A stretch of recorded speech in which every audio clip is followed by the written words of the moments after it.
And we are live on the internet.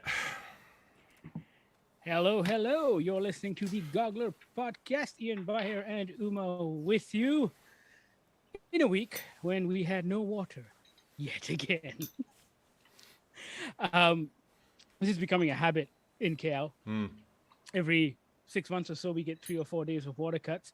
And yesterday, we went to Wanutama for the screening, the press screening of Halloween Kills. And most, if not all, of the toilets were closed because there was no water. As much as I give out about Poirot, I had to do a Poirot. I was like, no, I think some of the toilets on some of them. I think that some of the toilets on some of the floors must Some be of open. the floors. So I did go, and it was like a trail of clues to lead to an actual working toilet. Because the moment you said, by the way, guys, there's no bathrooms open at the cinema, I was like, I Don't was drink. perfectly fine, and now I feel like I gotta pee Niagara Falls. It was the furthest thing from my mind, and then I couldn't get anything out of my mind. We had one Coke. We had one Coke with dinner. I was just going to say, mistake finishing that Coke. Yeah, but it looks like, I guess they purposely overestimated how long it would take, and we've got water again, at least for now, so that's a good thing. We got a lot of fun stuff to talk about on this show. We're going to be doing a kind of a teardown of Ted Lasso because season 2 ended. We thought we'd give you guys a week to catch up so we can do some spoilers and have a proper conversation about what happened, because boy, was that final episode a doozy. We're also going to be talking about Halloween Kills, the sequel to the 2018 version of Halloween and not the 35 other versions of the movie that exist out there. But first, we got some news. We got Bill Shatner going to space. I don't have a picture for this. Was I the only one that was surprised that he's 90?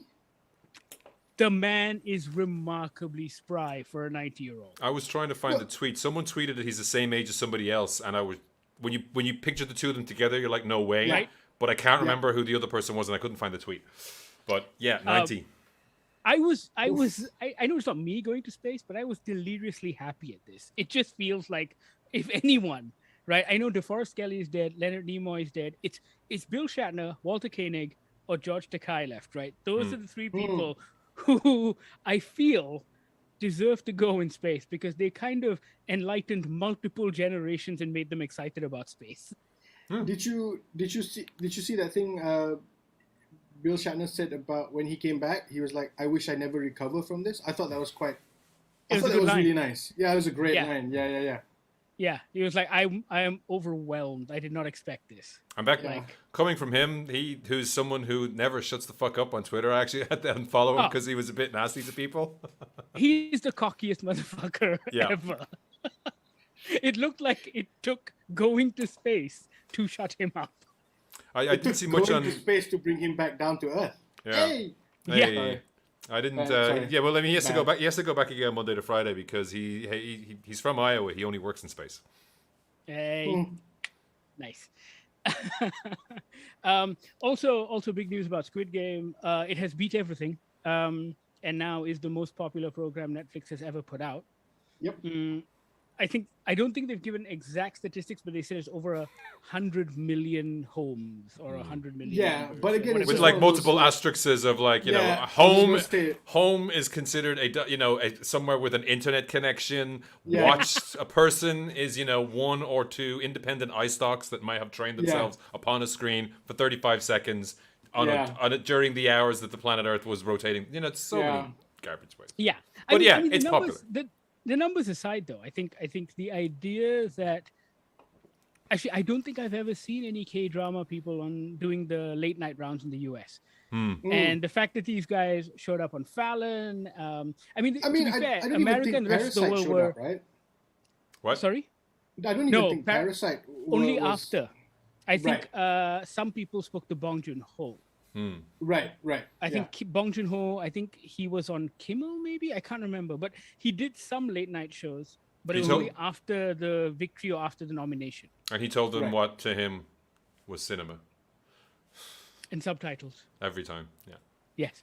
But no, I mean, just having them on the late night shows, and of course America was a little late to catch up, right? America it was a 2-week delay almost from like when the show dropped and we watched it and we were really excited about it. And then now I think Cardi B is doing remixes of the Red Light, Green Light song. Yeah, everyone's gone Squid Game crazy. Even Sunway Pyramid. Yeah. Yeah. What was that like, Bahir? I mean, it was fine. I think they had people in the sort of the red jumpsuits and the masks sort of walking around handing out cards. Mm-hmm. Did they just reuse the stuff they bought for Money Heist?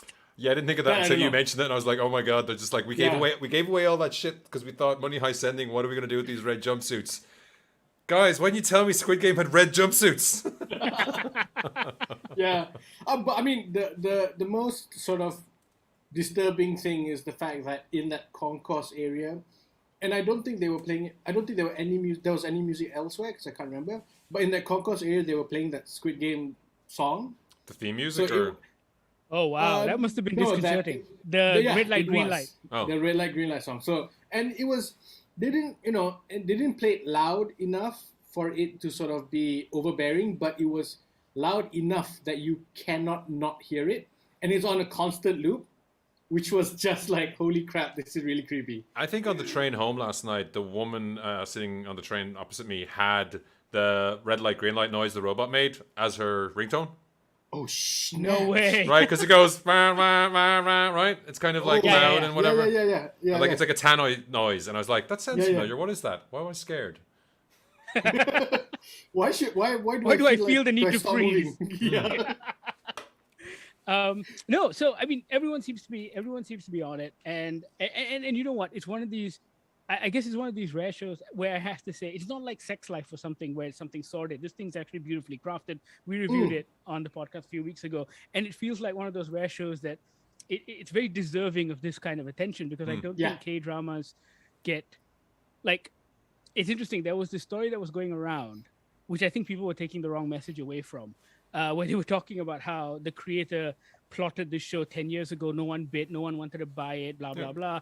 And everyone sharing that story like, oh, look at his persistence. It paid off. And I'm just like, I'm thinking, actually, no, it's because I think it's reflective of how tragic the industry is, where they reject original ideas at the time.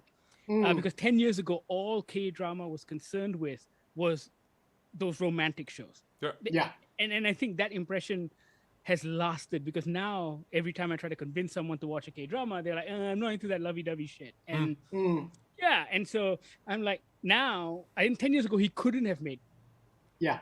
No one was making like something this violent, this intense. I think K-drama. Well, not as a K-drama. I think Takashi Miike would be like, I did TV shows. They were fucked up. Oh, I mean, Japan was different though. I mean, Japan was doing all kinds of shit. But for no, but K-dramas, I think there's a thing about the Japan content that doesn't really travel well unless you're a horror guy, you know? Unless, not even that, unless you're a very specific J horror guy, you know? Yeah. Whereas I think this one, I mean, Squid Game, and I think actually the perfect comparison would be between Squid Game and something like Alice in Borderland. Very similar concept, both very well written, both very high production value. So you can't really say one is better than the other. They're essentially fair on the same sort of level. And I think the fact that Squid Game has been able to blow up could also be just the sheer popularity of the K dash in front of anything, you know? I think it's also just the show itself. Like the look of it is very unusual, very different. It catches the eye. The fact that Sunway didn't do a Alice in Borderland thing. I only saw the first 2 episodes. I think that we covered those in the podcast, but I didn't watch the rest. Like I don't think like they obviously took the idea from the Royal Tenenbaums, but that idea that those characters are iconic. Like if you think of Ben Stiller in the Royal Tenenbaums, what are you thinking about right now? Yeah. Oh, just the jumpsuit, the headband and the jumpsuit, right? That's and like there's all those. It's iconic, and I did a search today. There is like so many knockoff tracksuits you can buy and everything else, and it has that Yeah. look. We're getting more and more about the Shrek-like onion layers be underneath the metaphor of it all. Yeah. You know, people complain. We'll come back around to this on our Ted Lasso thing, but people complain about one element, and then the rest of the internet explains to them why actually no, that element is very important to the series. Like the character of Ali calling everyone sir. It's like, yeah, that's what people will react back. Some people can react badly if you call them the wrong title in Korea, and the easiest way for someone from Pakistan is to just call everyone sir and to be obsequious and stay like that. There's comments, but also given that he was of the labor class as well. Again, even layers, when like you a find Shrek. Pakistani and Indian workers coming here in Malaysia, Yeah. they automatically refer to you as sir all the time. Boss, okay, boss. Exactly. Yeah, exactly. And then there's the girl, the North Korean accent switching, which none of us would have spotted, obviously. And Yes. you know, people talk about like, no, it is capitalism because you think you have a chance, but you don't. But you don't. It's the American dream. Everyone wants it, but they can't have it. There's just more and more new levels of being found that way, and it is just exquisitely crafted. So, despite those 8 years, we need to find out, why was it finally greenlit?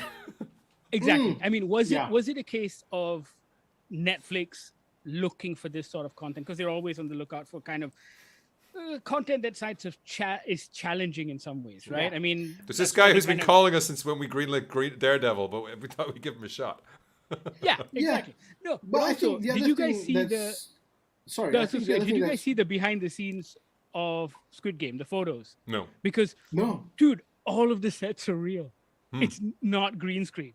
So they built all of those game sets, even like the tug of war set, the glass jumping bits.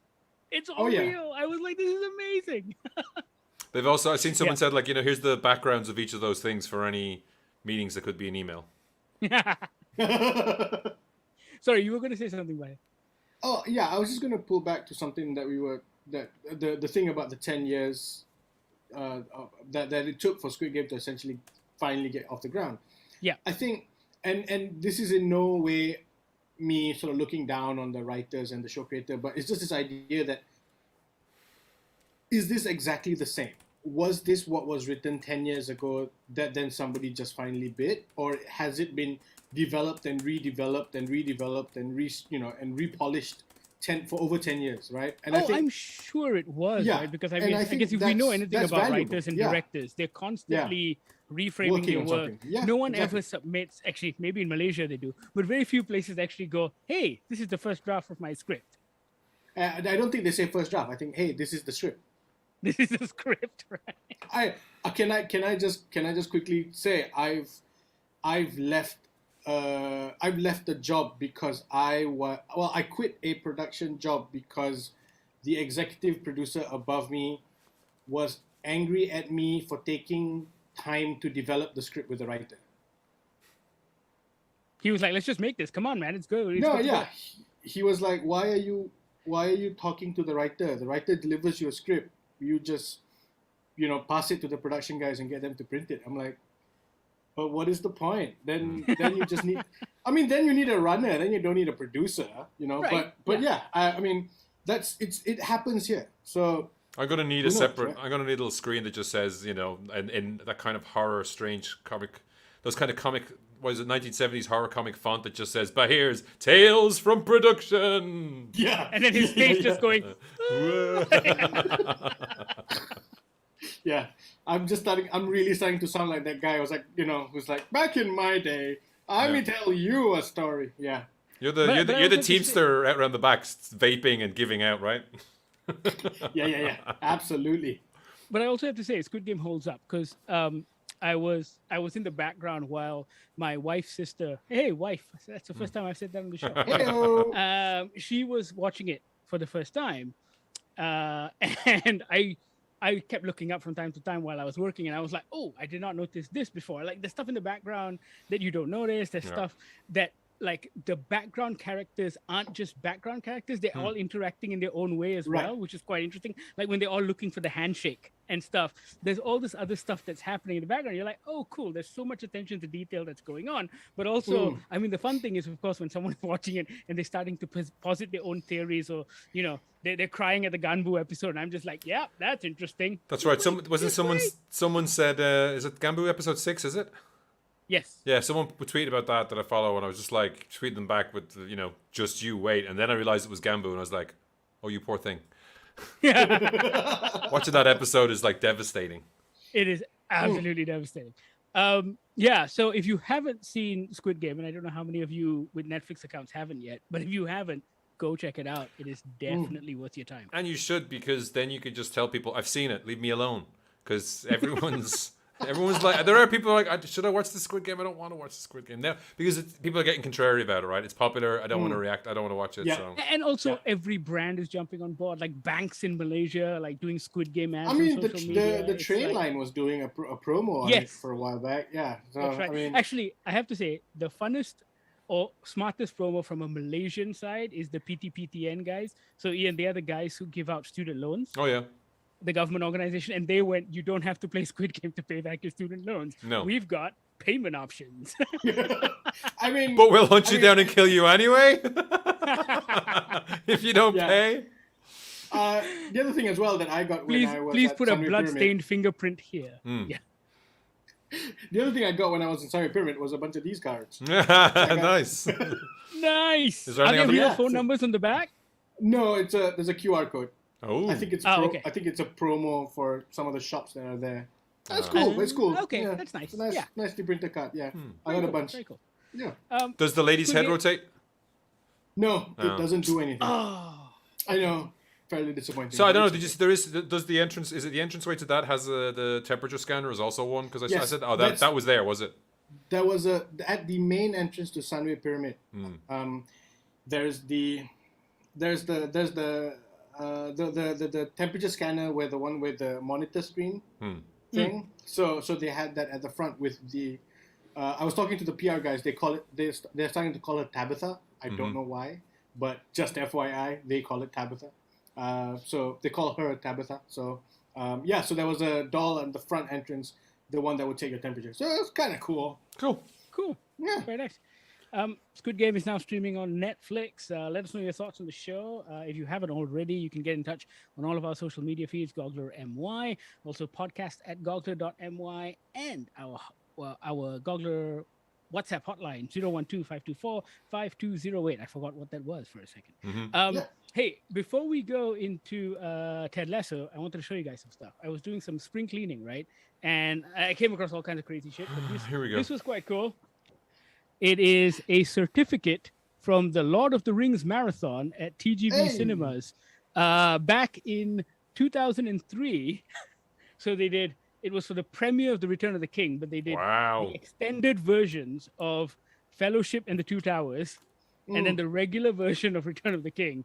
11-hour marathon at TGV KLCC. Yep, I did that too. Wow. Yeah. You did the one at Pyramid, right? I did the one at Pyramid. I was away on holiday. Well, I bought tickets and then realized that the dates, I wouldn't say they clashed, but the timing wasn't great. So we flew back from a family holiday in Australia. I landed in the morning and took a cab by myself from the airport straight to Sunway Pyramid to watch it. Wow. What a way to beat your jet lag. So did you see any of it? No, I watched it all. Yeah. So there were these Starbucks carts outside each hall. So after in between each movie, you could run out and grab espressos. I think that was like a 20-minute, 15-minute break in between the films or something. Yeah, that's right. Yeah. And then this is the other thing which I found, which I'm quite excited about.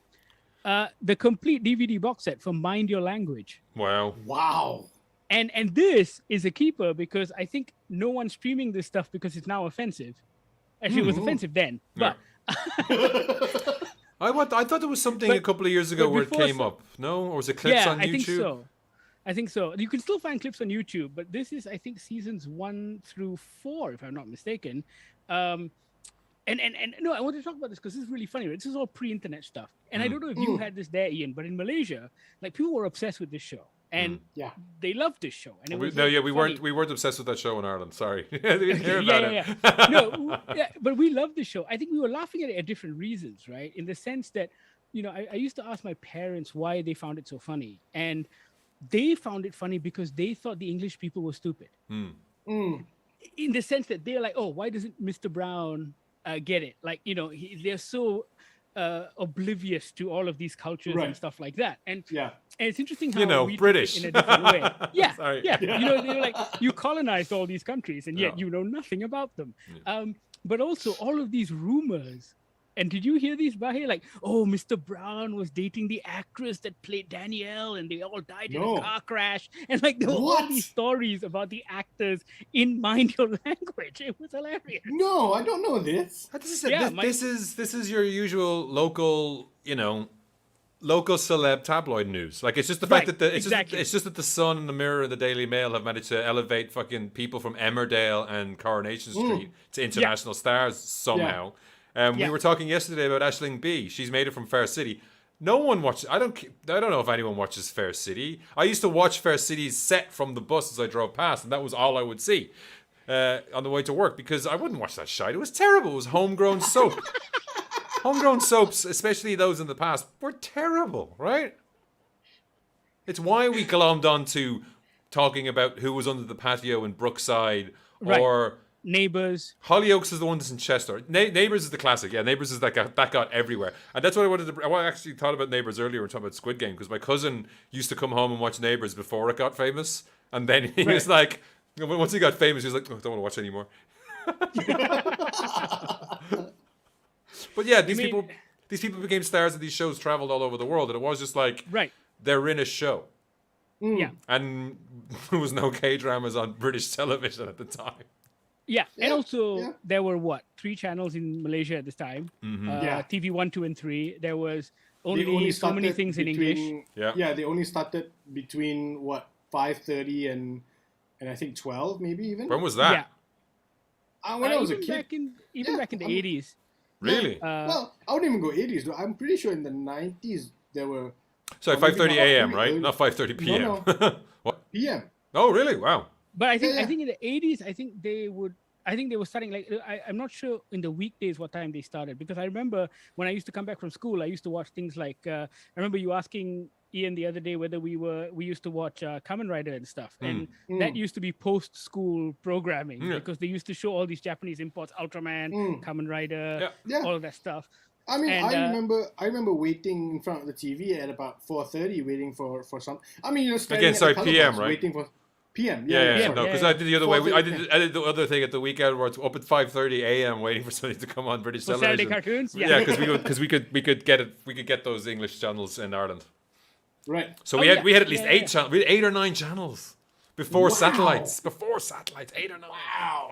That's like the Singaporeans. They get all the Malaysian channels as well. Yeah. But also, like, all of our shows, right, used to get interrupted halfway for prayers every day. Yeah. Because they used to air the prayers, so like you have to sit through the prayers. Like all Malaysians of every race is familiar of how Islamic prayers sound, because you're waiting for your cartoons to continue. So they put it in the middle, or did they schedule it around it? Because they put it. Yeah. I think they recently stopped in Ireland the Angelus. They would have the Angelus, which is the bells bonging, and it used to be just a static image of like an icon of Madonna and Christ or the baby Jesus. Right. And then at some point it changed that it was the weirdest fucking thing, because it was this video of all these people stopping what they were doing. It was like an M. Night Shyamalan movie. Some guy's he's hammering a nail on the outside of the building. The bells go off and he goes, like he's literally hearing the call of the Lord. I think they finally got rid of it. But that was always at 6 o'clock, so that was over, and then the bongs would on, and then you switch over to the UK, because they didn't do that. I think it was believed it was known as See What's on the Other Side. Oh! That's what you used to flick between channels. What's on the other side? Wow. Yeah. So I know they used to stop in between. Like, so you'd have, and then they continue the cartoon afterwards. It's like an ad break. Yeah. All right. And then for my final show and tell, my sister recently got back from England. I've been trying to get this, but I haven't been able to find it anywhere in Malaysia, because I don't think they import to Malaysia. But a bottle of The Rock's tequila. Ooh. Ah! What's it called? Terramana. Oh, okay. Yeah. I've never even heard that. Dwayne's got his little signature on the bottle at the back. That's a big bottle. I know, it's a big bottle. It's a big bottle. So, yes. So, She didn't pick you up any Snoop Doggy Dogg wine on the way, no? No. What? I mean, you still... You didn't know that he had Snoop's lent his name to some Snoop's wines? got his... Yeah. Yeah, that I don't know. Yeah. No. Just the Rock's tequila. So I'm like happy with that. All right. On with the show then. Anyway, we will. Bahir's not a drinker, but Ian and I can sample that. Hell yeah. Sure. Yeah, I'll take the photos. But we have to like every shot you have to burst your arm out of a cast and then take the shot. Or you have to do an eyebrow. You got to do with the smell with the Rock's cooking, you know. Your dad can hook you guys up with casts, right? Yeah. Yeah, I'm sure he can. After 2, we'll be knackered. Why do you want casts? Oh, just because it's a thing we're doing. Yeah. All right. Let's talk some Ted Lasso. All right, that's where we're going first. Okay. All right, yeah, let's do that. So Ted Lasso had its second season finale last Friday. This was a 12-episode season as opposed to the 10 episodes of season 1. Apple had ordered an extra 2 episodes, I think, following the success of season 1. But two of which were filmed out of order, right? As well, they were bonus episodes, so they didn't tie into everything as much, but they were shown in order. So. Well, according to some interviews, I think with the guys and the writers, they had crafted this very tightly plotted season, and they didn't want to break that, so they shot what were essentially 2 bottle episodes, also which turned out to be really fun episodes. Because I think, like you said, Ian, when you pointed out when we were doing our review, when the series dropped 12 weeks ago, that who knew we wanted a Christmas episode in July. Yeah, Christmas in July, awesome. Yeah. They should do that every year. And yeah, the season dropped and the season finale dropped. And when the writers and creators were planning Ted Lasso, they had always planned for a 3-season run, partly due to... No. Yeah, I know, right? I'm not acknowledging this. No. Partly due to Jason Sudeikis' commitments in the US, and he's got kids and all of that stuff. And this thing is shot on location in the UK and all of that stuff. 6 seasons in a movie, or we riot. Exactly. We don't know if that'll change. I mean, just today, as we were recording this, that's a Thursday, the Hollywood Reporter released an article asking that question. With the unprecedented success of Ted Lasso, will they stick to the 3-year plan? And I think according to Bill Lawrence, he kind of gave a Babylon 5-ish answer, which was, this story will end after 3 seasons. And so even if we continue, it'll be the launch of the Richmond MCU, not the AFC. Exactly. They're taking Richmond to the US. Oh my God. American soccer. I don't know. I've been thinking about this, and I'm wondering if season 4 of Ted Lasso without Ted Lasso is something I want. As much as I love all the other characters. Oh, it might still have Ted Lasso, but I think this journey of the character comes to an end, right? Yeah. Oh no, I know, but like just sort of to look at it on a, like on a real world point of view. Coaches leave, new coaches come in. Right. That kind of thing. So, I can actually just see the font for Richmond. It's the same as Dallas, right? Yeah. Yeah. I don't know if I want it. I like this crew. Like the quick spoiler just announcing, like when there was that couple of episodes where it looked like Sam might leave, and I was just like, I don't know if I want to break up this band, But can you imagine how if they took the same approach with Sam in Nigeria? Casablanca. What that? I mean, yeah. I don't know. What's the production credits like in Casablanca? That would probably look and sound amazing. Yeah. I also think that it's weird that a Ghanaian millionaire is buying a Nigerian footballer to be the star of his Moroccan football team. He's literally playing fantasy football. He's putting together the best combination he can. It's I guess. And to be fair, if that last episode told us anything, he really didn't want to. He fucking hates them. I love that whole sequence. That was just amazing. When he starts kicking the mannequin. Yeah. And just strangling it on the ground. That was beautiful. Yeah, I think that was Sam Richardson's best performance. Have you seen that the three guys, like himself, the guy who shakes Yes. hands on his behalf, and Sam all Yeah. have the same names as their characters, they're only In one real life. slightly In slightly different orders, removed, yeah. so they were Yeah, confused yeah. as fuck. That was beautiful. Yeah. Yeah. But no, I mean, I watching the second season. You know, we didn't really talk about it on the podcast after our review, but there were tons of hot takes, and we try to avoid the hot takes as much as possible because I think if there's one thing we've learned from the age of binge television is more often than not there is a plan, and when you see episode Sometimes 9, it may change your perception. Sometimes right? there isn't, but like I think we were literally ahead of the curve. We had been vaccinated against the hot takes, and get vaccinated, kids, because we had 8 episodes ahead of everyone else, and even I got a bit further ahead than you guys. Like Bahir, you didn't want to watch them all in one go, but I didn't. Yeah. I was watching them faster than the special effects were done, so I saw them playing in a weird field with like 4 rows of a stadium behind them. I was like, this is weird. I sometimes wish I would, because I'd love to see those, but then I don't want to spoil it for myself. Yeah, it was real interesting. Or also just seeing things that you would never imagine were a special effect being a special effect, but seeing that and then having to go back, and I mentioned this every podcast since, rewatching or skimming through the episodes to see the patterns in Ted and the other things of people around him for that article about how to speak like Ted Lasso. You start to see things. I mean, the one that always stood out to me was people complain about the Christmas. I didn't realize people were complaining about the Christmas episode until I was like randomly Googling other bits and pieces about Ted, and I was like, wait, why would you get mad at that? But the one with people saying there's no structure, and I'm like, you just see it. It's so subtle. Yeah. So subtle that they if you look for Ted Lasso lack of structure, you will find that maybe they've gone back and deleted them, but there's so many articles about people complaining about it. It just feels like, yes, it's still comforting, but it's no longer challenging. It's like it's challenging you on a completely different level. Exactly. If they did the same thing as season 1, you'd be pissed. I just wonder if it's because people have forgotten how to watch TV week to week anymore. I was just going to say that. I think binge TV has broken people. Like, in the sense that we saw the same thing with that. Oh God, what was the name of the website? They did that hot take on WandaVision. Yeah.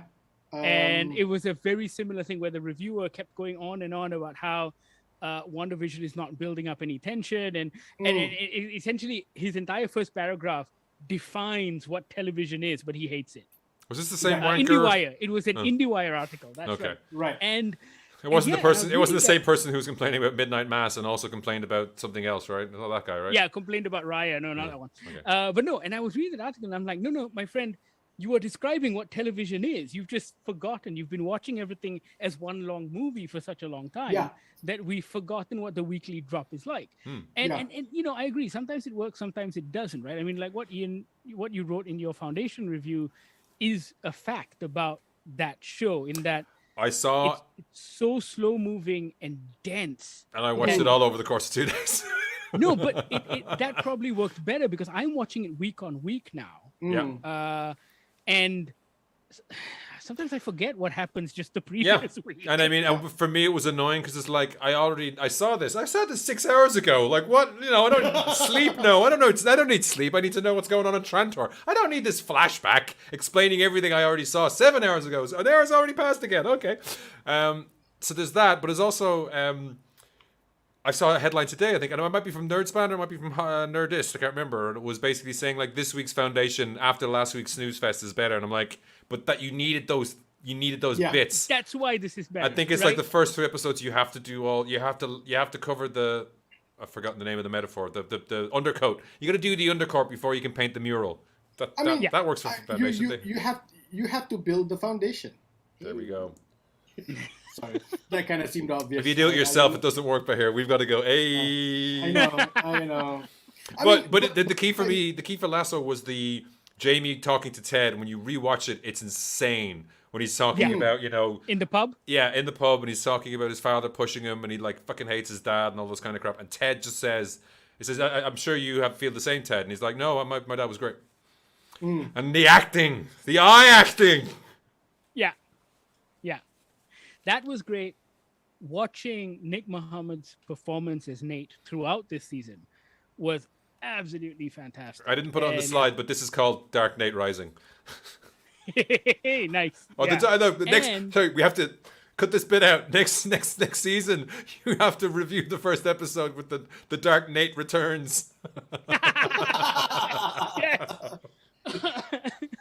And everything this character does is completely in line and earned and set up. Every single moment from asking for a coffee machine to trying to kiss Keely. Yeah, everything makes perfect sense. Yeah, so you read his tweet as well that Bahir said this. Was that the tweet or was that somewhere else? Because I remember the thing about the coffee machine was in somewhere.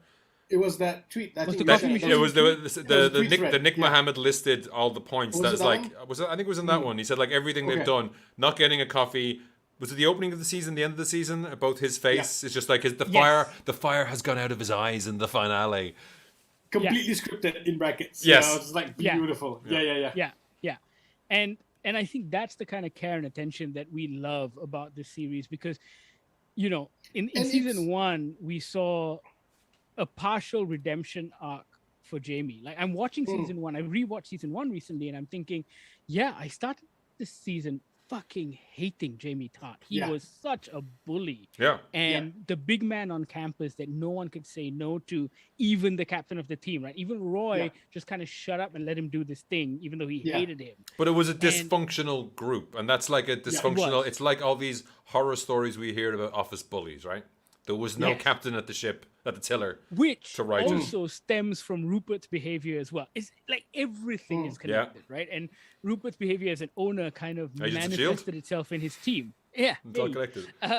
And watching them redeem Jamie and having me fucking love Jamie by the end of this season is brilliant writing. It's amazing.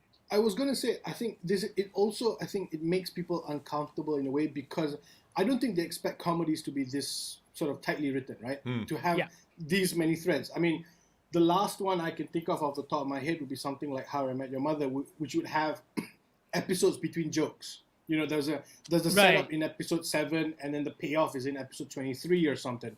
And but it feels it's low stakes. Whereas here, like you said, Umar, the build-up of Nate and not the build-up, but essentially Nate's descent into darkness throughout this season from bullying Will. Bullying Will is one, but also just like from when Ted first buys him that suit and he puts on that suit and then something changes and then, it just sort of like his character sort of devolves, and I think it was his tweet that was saying about how this was inside Nate the whole time. It wasn't something that developed over the last 3 episodes. It developed. It was there before. Even this. And I think and I think even and I think especially because you're watching it week to week, you're coming into it expecting a comedy. You're coming into it expecting a feel good, happy go time, to then sort of devolve into this. I think people felt uncomfortable about it. And I think that was why there was so much pushback on it, right? Whereas those of us who've watched Babylon 5 were taking notes and setting up string charts. Yeah, no, exactly.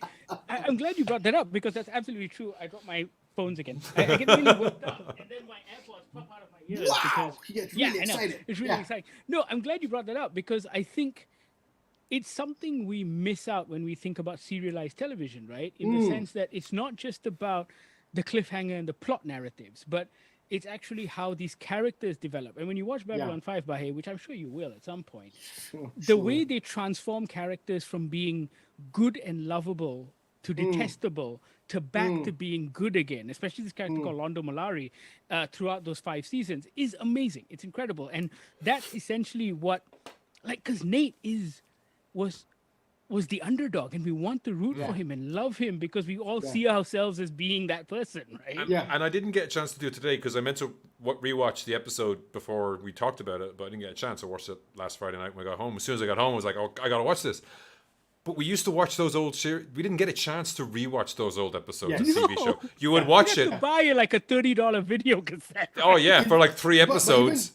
But even then, you'd only get it 7 months, 8 months exactly. later. Right? Yeah. When one of the biggest war episodes of Babylon 5 aired, and because we were stealing UK TV off a deflector dish, wasn't Death Star, but something similar, because it was the summer and there was a high pressure zone over Ireland, I couldn't see anything through the static. I couldn't see the Amiga rendered graphics and how amazingly shitty they look now, but amazing look. I couldn't see anything, and the sound was gone, and that was it. There was no chance for repeats. Unless, Ian, you were like me and recorded every episode of Sequest DSV so I could watch it multiple times. Yeah, but I would have recorded the fucking static at this point. Sequest my ass. I mean, I was depressed after that episode, but I think I wasn't depressed enough to rewatch Sequest. There's a. Here we go. Here we go. I'm sure we said this to you before, Ian, but there's an entire generation of Malaysians who've never seen the ending of the Archie movie. I can't remember what it was called. There was a movie where it was set in Riverdale, and Archie and gang were all grown up, and they were coming back for a high school reunion. But what happened was it ran late on Malaysian TV, and they cut to the news, but never cut back. Oh, there's lists, 10 minutes of that movie. I think it's ITV in the UK was like, there's a list out there online of the terrible censorship they would do, and they did stuff like that, just like ending things and stuff early. But back to Ted Lasso. Back to Ted Lasso. I mean, Nate's transition as a character is fantastic, but I think the thing that spoke to me most was just Ted's own journey, and just what I loved about the show, and actually what I loved about all of the hot takes, was how much they underestimated what the writers of the show were doing. Because as the backlash began about Ted Lasso, the whole first season, almost every review you read is described in terms of how Ted Lasso makes you feel. There's also how they felt. Yeah, there's also an episode where there's also was it Vanity Fair? Someone was like, Ted Lasso is not going to save you. Talking about the Southern charm. I think it was and all the this New kind of Yorker. Stuff. Yeah. And what was great was the backlash kind of involved these conversations about toxic positivity and whether you would like a person like Ted in real life because he's always so prim and proper and positive and great and with his catchphrases and quotes at hand and all of that stuff. Yes, I would. Have you seen the news? Yes, I would. Yeah. But I love how they addressed it at the end, because Nate's final breakdown with Ted is a slap in the face to his positivity, and that was genius. I mean, because everyone like even the doctor hints at it, right? In that early episode, the doctor goes, "Oh, so this is what you do to try and get to make people love you." Yeah, I mean, that's just the fact that she sees through everything, whereas most people just see it at surface level. But even to go back to what Bahir was saying, but like even on the level of the suit and Nate plays off originally as just he's slightly annoyed that people keep talking about as the suit that Ted bought you, which is it's an annoying thing. It's like it's a thing he really likes. And yes, Ted bought it for him, and it is, but it's great. It's just slightly annoying that someone refers to that. Like, if everyone called this Uma's shirt going forward, I'd be narked after fucking 12 episodes. You know what I mean? Right. Yeah. Yeah. But then it becomes so much more. It's not just that. It's actually the resentment at that, right? Yeah. That's simmering underneath. And so many ogre-like onion levels to everything that's going on here. It's beautiful. Yeah. They should put this stuff on. I mean, not to put out another DVD explaining what football is and what America is and what UK is, but they should send the box set to other planets to be like, it's art. To me, it's television. It's not cinema. It's television. Television.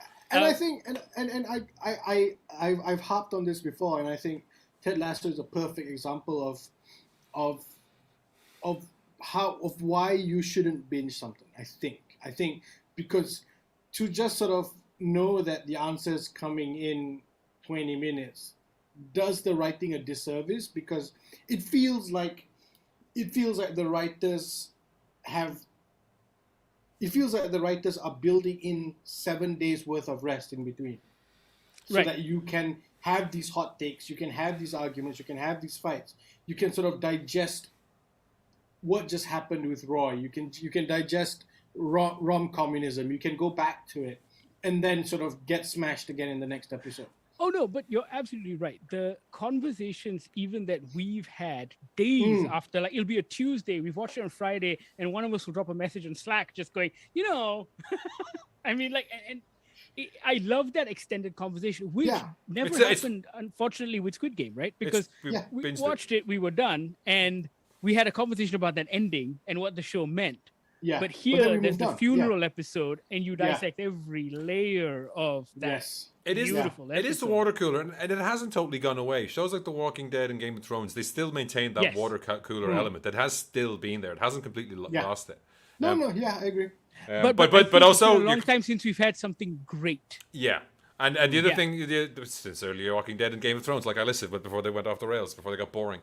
But it's a very good point you made there, Bahir, but I just disagree completely because I enjoyed the hell out of binge watching it all and being like sucking it all up. It was just like sucking in the feelings and everything, and still the wait for those last 2 episodes was nightmarish, and then 8, right? We got 8, so it was like 4 weekly from them. It was episodes, 4 episodes, but yeah, it was still worth it from the ending. And I just love the fact that the press photos have this photo of the team together, and then they just for those who want it, they have the same photo just without Nate.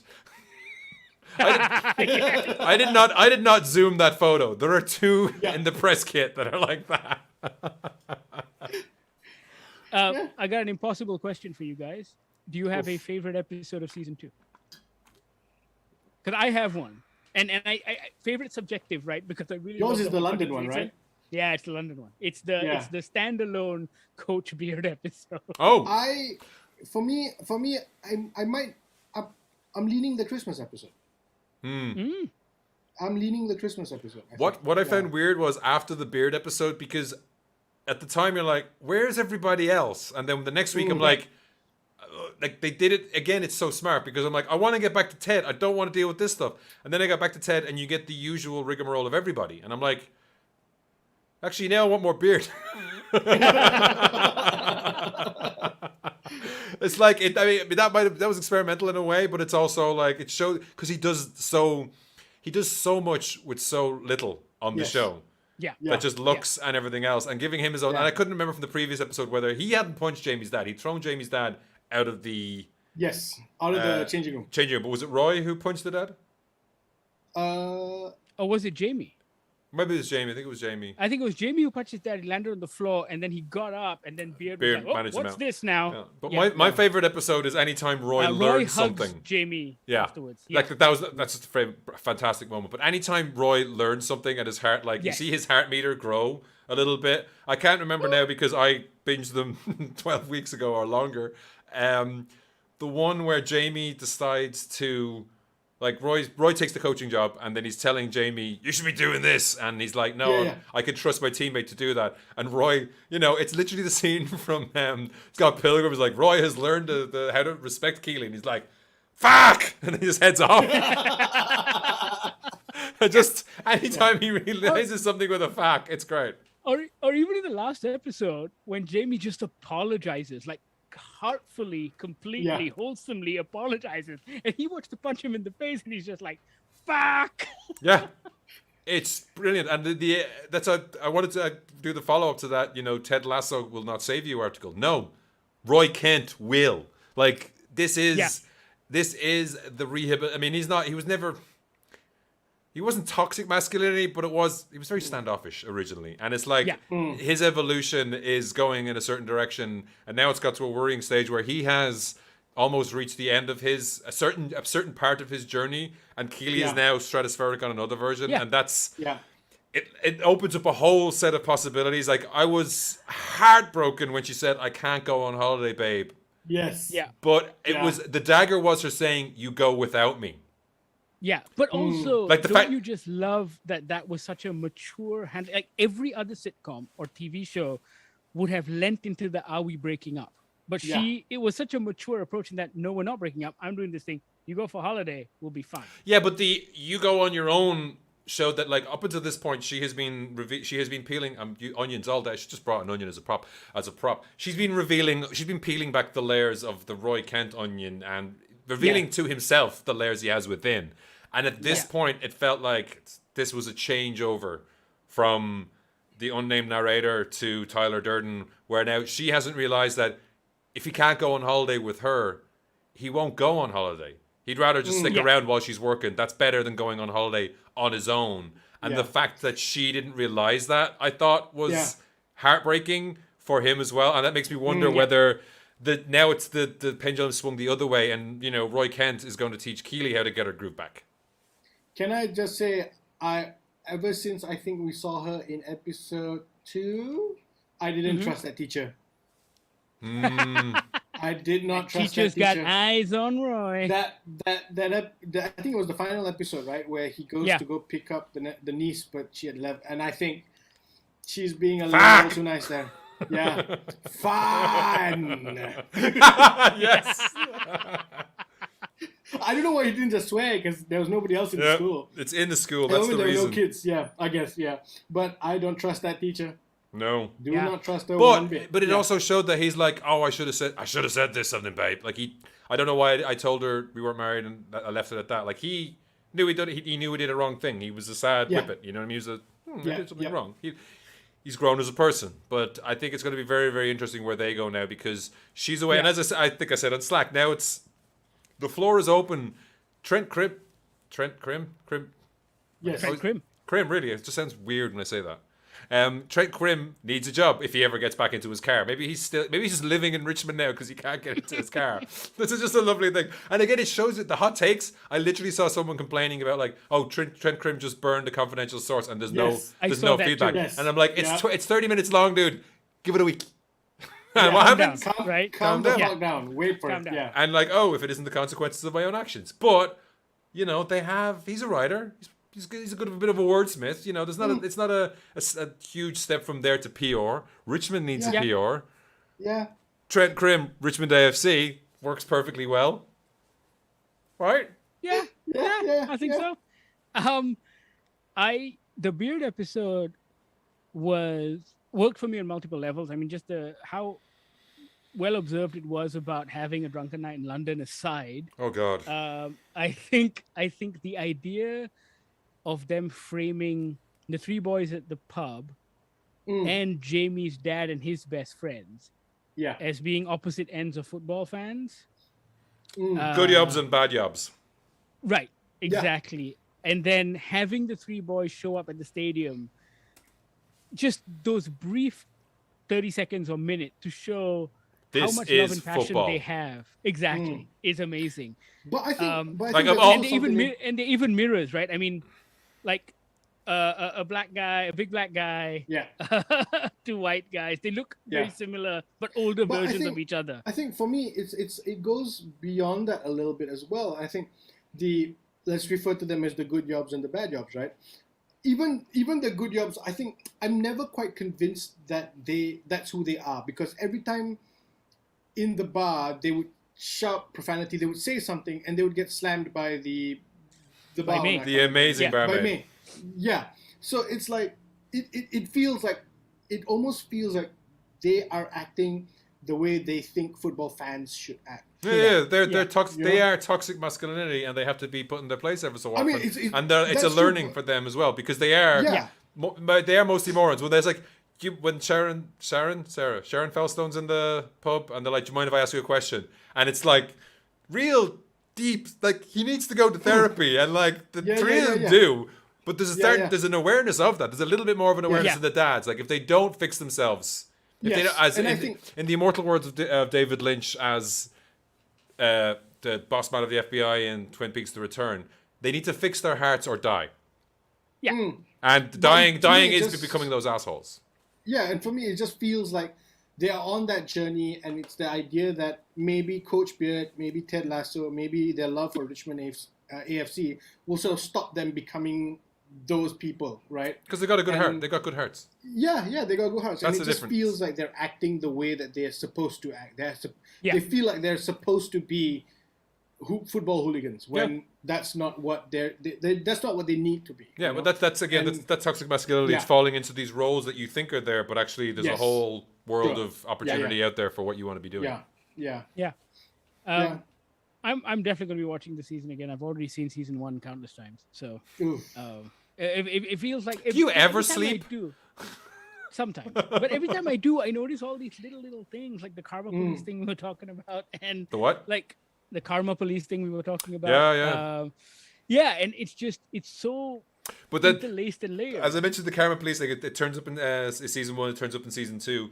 That is either, it's clever, through line from the series that, evokes all these feelings, or one of the writers has a very narrow taste in music. Well, I think that's what happened, right? They sit in writers' room and they have certain things that they like. Because I read these interviews with the writers of Rick and Morty, and it's always them channeling the things they like, which they kind of develop into this huge thread, right, that runs through the series. And so many series will be like, with the Time Bandits, the script says Agamemnon brackets a bit like Sean Connery, and just because they shared an agent, they got Sean Connery. If they say a song like Karma Police with either the same meaning or the same melody plays, it's like, hang on, we work for Apple. They can make it happen. They can make anything happen. Yeah. Well, so it was the same.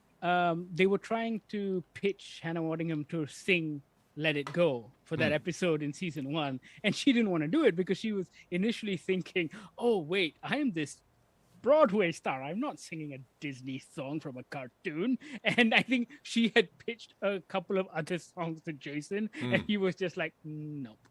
And then eventually, when they finally did it, and of course she nailed the fucking song, it worked so well because that's the first time we see him have a panic attack, right?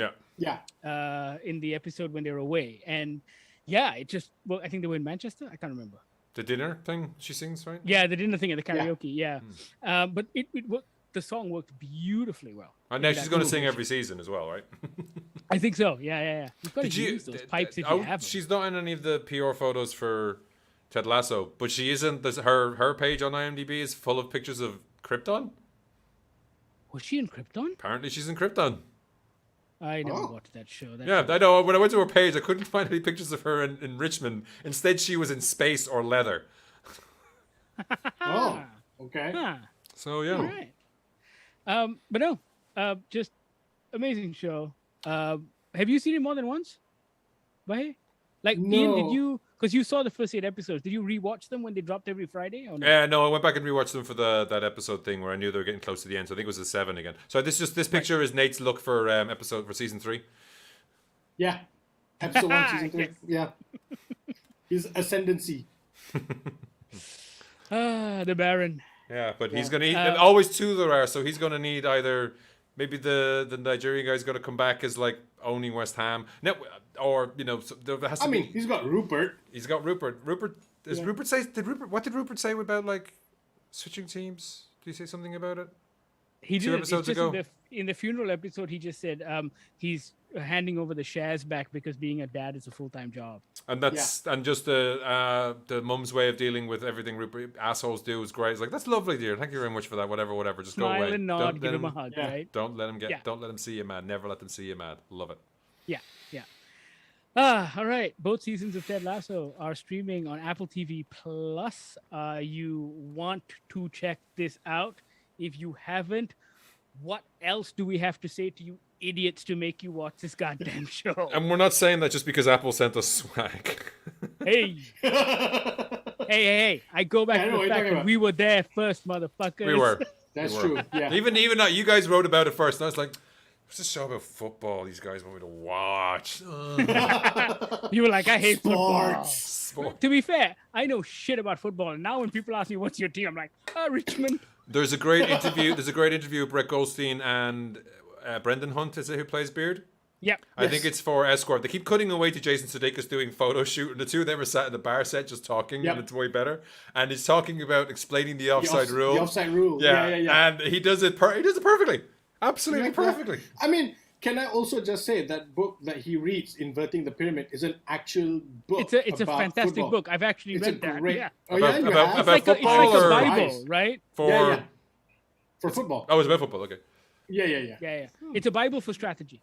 Yes. For football strategy. Yeah. I read that book because many years ago at one of the World Cups, Amir Muhammad had commissioned me to watch various. He wanted someone who didn't know anything about football to watch football and then write about it. So he got a team of like 12 writers or something like that. And I think he said he wanted a couple of writers who didn't know shit about football. And I was like, yep, I'm your guy. Don't know anything. You're the highest qualified entrant. Exactly. You know a negative amount about football. We've never had that before on this test. I pronounced the names wrong. Yeah, exactly. Yes, you knock the ball into the jail. Spelled with a G. I know you like that. How many sets is a football game? Yeah. I'm worse than Ted. Yeah, check out the series. Let us know what you think. We want to know your thoughts. You can get in touch, Goggler MY, as always. Also, podcast at goggler.my. And our hotline, 012-524-5208. Yesterday, we got the chance to watch Halloween Kills. We went for one of these premiere screenings, press screenings. We were one of the earliest people to watch it. And this is, of course, a sequel to the 2018 movie by David Gordon Green, also starring Jamie Lee Curtis. She reprises her role as Laurie Strode. She's the original final girl. And the initial final girl. The initial final girl.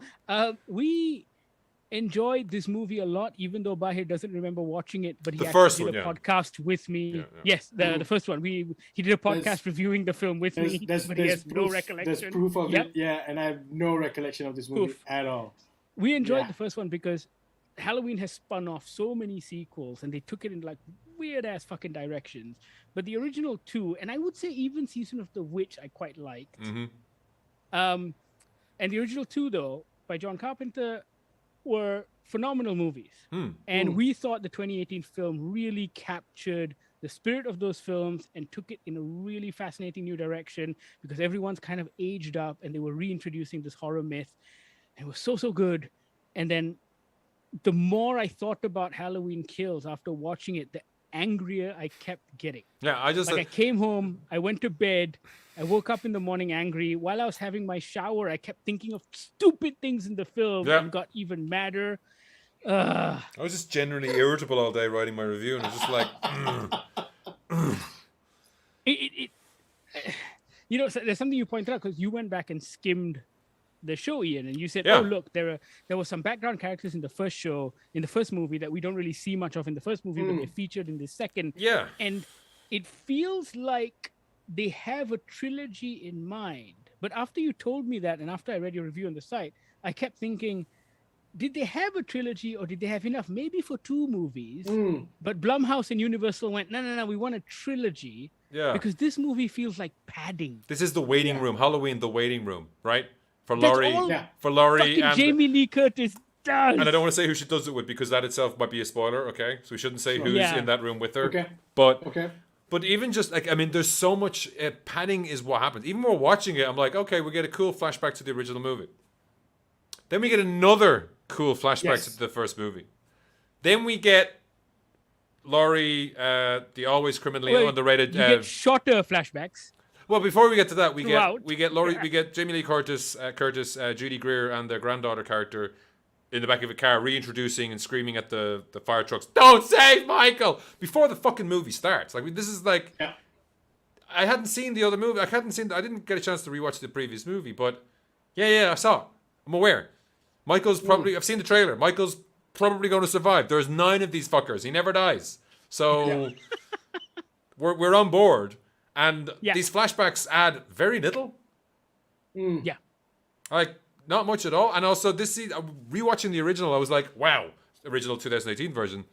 They go very easy on the music. They do not play the Carpenter theme much. It's built there. I forgot about, there's a scene in the movie when Michael's back on the tower again, and he just walks into a random house, kills a woman with rollers, and then looks, I'm getting chills thinking about it, looks at a baby. Yeah. You remember that scene? I love that scene. And it's just a long, continuous shot. Like, he kills her with a hammer. He picks up a hammer, and it's just like, they've shown Michael without the mask. They've brought him they've given him feet of clay. This is a man who's been sitting there for 20 years doing nothing. But then one gets out, goes to a bar, just picks up a hammer. It's like, this is a good weapon to start with. It's literally the Bruce Willis scene from Pulp Fiction, right? Yeah. Takes the hammer inside, kills this woman, then picks up a knife. Is like, this feels nice. I like this. Feel the weight. Feel the grip. And then he walks in and looks at the baby, and just walking from the kitchen to where a baby is crying and glancing at the baby is more terrifying than 99% of anything in this movie. He doesn't do anything to the baby. Even Michael doesn't do that. But he just walks out the front house, which is in front of the house, which is even more terrifying because, like, most people are afraid of horror movies. But the fact of the matter is, most people are killed by people who know them.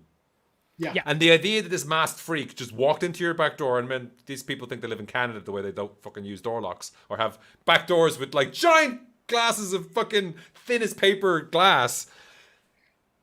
And he just would just go, the idea someone could just walk into your house, murder you and everyone you know, and then walk out. That's terrifying. But also, we don't know that he wasn't going to do anything to that baby. And No. even when he walks out of the house, we still don't know. Yeah. And I think that kind of suspense was fantastic, which was non-existent in this film because it became murder porn. There was so much gore and violence, and I am not averse to gore and violence. I quite like gore and violence in film, but this one felt gratuitous and pointless. It was I still have no memory of the 2018 Halloween, but from what you don't you remember the podcasters? It was the first horror movie with podcasters, and they were like, "We've come to talk to Michael. Look me at your face, Michael. I have your face. Say something, Mike." And then they get horrifyingly murdered, and everyone was like, "The world rejoices." Toilet. Yeah, podcasters get moited. They love it. People loved it. I don't know. But what I was going to say was that there was a weird thing, just even from your description of those sequences, Ian, there's a weird thing that this movie tries to do, in that it tries to hide Michael Myers. I don't know why. It's as if we don't know we're here to watch Michael Myers. Yeah. Why is he not in shot? Why is he out of frame? Why is he hiding behind why are we hiding this? We know who it is. He's right there. I gotta get better at that. But what you were talking about, Ian, about how we clearly see him walk through a house, we clearly see him walk out the house. Yeah. In this one, we see no such thing. It's a bloody handprint. Oh, he's already in the house. Yeah. Like, and it feels like feels like, they say there are two wolves fighting within inside you, and the wind that wins is the wind. This is like an 18 wolf movie. There's so much going on here. Like it feels like the idea of a town being traumatized by 40 years of this boogeyman haunting them and losing their nut. That could be a movie in itself. And here, that's a great plot. Yeah, right. Yeah. And what it comes down to in this movie is Judy Greer and Jamie Lee Curtis getting ignored by people who go on a rampage that lasts longer than anyone's rage possibly should. Because they should all get tired halfway up the fucking flight of stairs that they run up to harass this innocent-ish man. I don't know if he's that innocent. He's a bit of a loon. We don't know. Who cares? But he wasn't the first movie as well. But like, that should have burnt out of them, or that should have been a thing. There should have been multiple people hurt because they thought they were Michael, and it should have been people they knew and knew about. And the additional trauma sandwich, right? You should have got a trauma sandwich. Was like, oh, I thought he was Michael Myers. I didn't know. It was my father, And instead, you get people coming in, and I didn't realize until I rewatched the first movie, that woman who comes in and she freaks out because it's like, I'm looking for my son Oscar. Is Oscar here? And I'm like, who the fuck is Oscar? Yeah. I rewatched the movie this morning. Oscar's in the first movie, in the previous movie. He is in the previous movie. Okay. Yeah, he knows the granddaughter. Yeah. Right. But considering this movie has no problem with flashbacks, we get no indication of a reminder of who the fuck this guy is. But that's the weird thing, right? Like they could have / should have flashed back to the 2018 movie, and not the original movie from.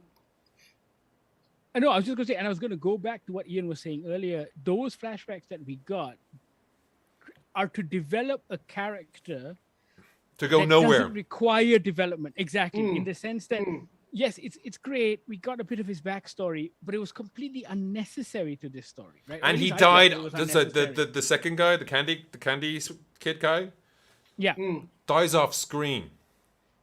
Exactly. Yes. Like nothing He walks there. into the house. He's being built up as this important character because even in the flashback sequence, there is something that happens to him that makes you question why. Yeah.